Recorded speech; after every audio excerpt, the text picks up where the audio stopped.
Dim yenlesin deyip girdim bugün meyhana. Ayrılık yadıma düşüp çakan dönüyor fana.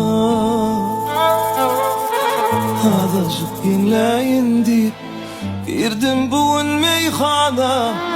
Ayrılık yadıma düşüp çakan dönüyor fana. Dolurlu meyhanacı, dolur ayda bakali. Sona meyhanacı, öyle vişet yakan. Dolurlu meyhanacı, şu dünya bir yalancı. Dolurlu meyhanacı, dolur ayda bakali. Sona meyhanacı, öyle vişet yakan. Dolurlu meyhanacı, bu dünya bir yalancı.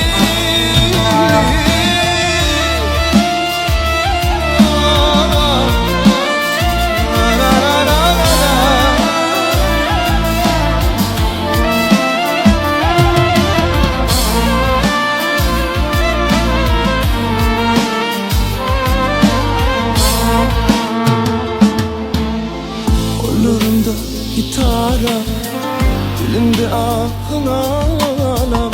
İki gözüm yaşladı, bir de sen suyun yarım. Sevdim yenlesin diye girdim bugün meyhana.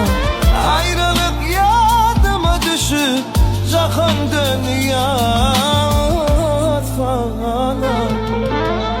Dolurlu meyhanacı, dolur ayda bakalım. Uysana meyhanacı, öyle bir şey yakami. Dolurlu meyhanacı, bu dünya bir yalancı.